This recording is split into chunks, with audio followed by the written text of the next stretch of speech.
हरे कृष्णा, राधे राधे।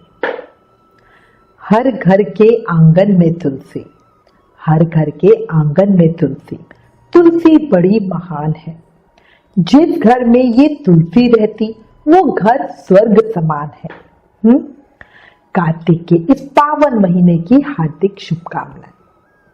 भगवान लक्ष्मी नारायण के श्री चरणों में आपके मंगल की कामना करती हूँ।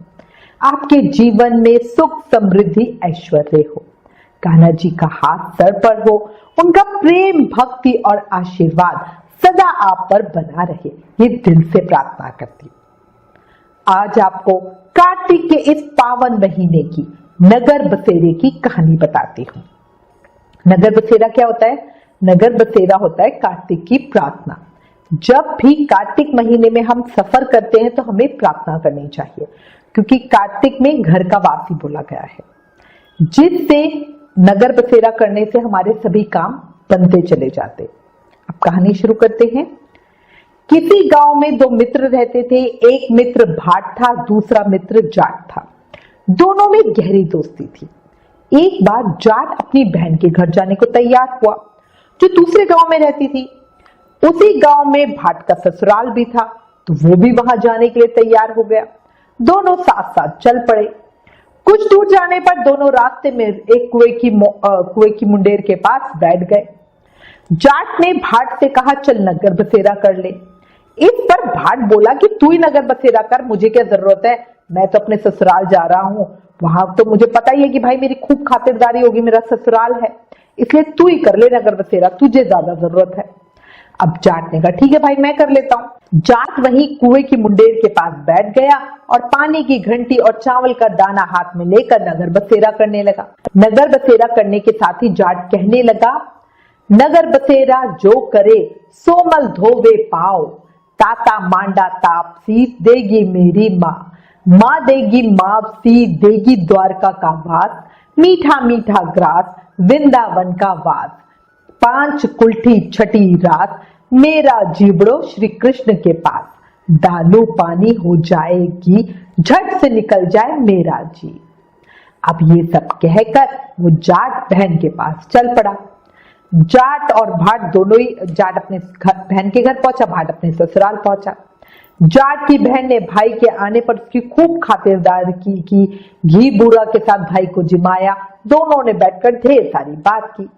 उधर भाट जब अपने ससुराल पहुंचा तो उसने देखा वहां घर में आग लगी हुई है। सभी लोग आग बुझाने में इधर उधर हो रहे हैं। अब वो बेचारा भी आग बुझाने ही लग गया, जिसमें उसके हाथ मुंह सब काले हो गए। खुद भी थोड़ा सा झुलस गए आग की वजह से। ना उसे रोटी मिली ना पानी, किसी ने उसका कुछ हाल भी नहीं पूछा। अब जब आग बुझ गई, उसके बाद एक पड़ोसन आई। उसने भाट की सास को कहा, जमाई आया है, जरा उसकी आभगत तो कर ले। बुढ़िया बोली, सब कुछ तो जल गया मेरा, अब कहां से क्या आभगत करूं। तब पड़ोसन ने ही भाट को एक रोटी के साथ छाछ दे दी। अब उस बेचारे ने वही खा के गुजारा किया। शाम को दोनों फिर रास्ते में मिले और वापस घर की ओर चल पड़े। एक दूसरे का हाल पूछा। भाट बोला, मेरी ससुराल में तो आग लगी हुई थी, आग बुझाते बुझाते मैं खुद ही काला हो गया, ना रोटी मिली ना पानी। जाट बोला, मेरी तो बड़ी खातिर हुई। फिर बोला, मैंने तो तुझसे कहा था ना नगर बसेरा कर ले, चल अब घर पहुंचने से पहले नगर बसेरा कर लेते हैं। लेकिन भाट ने फिर मना कर दिया और कहने लगा, तेरे घर में तो तेरी मामी है, पता नहीं तुझे रोटी देगी या नहीं देगी, पर मेरे घर में तो मेरी माँ है, दही की चूसली चूरमा का पेड़ा धरा पाऊंगा। अब भाट ने फिर नगर बसेरा नहीं किया, जाट ने कर लिया। नगर बसेरा जो करे सोमल धोवे पाओ, ताता मांडी ताप सी देगी मेरी माँ, माँ देगी माँ सी द्वारका का वास, मीठा मीठा ग्रास वृंदावन का वास, 5 कुल्ही छठी रात मेरा जीव श्री कृष्ण के पास, डालू पानी हो जाएगी झट से निकल जाए मेरा जी। अब घर पहुंचते ही जाट की मामी ने उसे बहुत लाड़ प्यार किया, बढ़िया खाना भी खिलाया। उधर भाट जब घर पहुंचा तो देखा उसके बाप भैंस खोजने में लगा हुआ है, उनकी भैंस खो गई थी। भाट को देखते ही बाप को गुस्सा आ गया और बोला, ससुराल में मजे मार रहा था और यहाँ हम मर रहे हैं, सुबह से भैंस को ढूंढ रहे हैं। भाट बोला, ससुराल में मजे नहीं किए, वहां पे तो आग लगी हुई थी, मैं तो आग बुझा रहा था।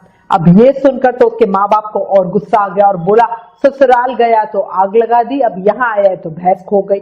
बाप ने फिर कहा, पहले भैंस लेकर आ, तभी तुझे रोटी पानी मिलेगा।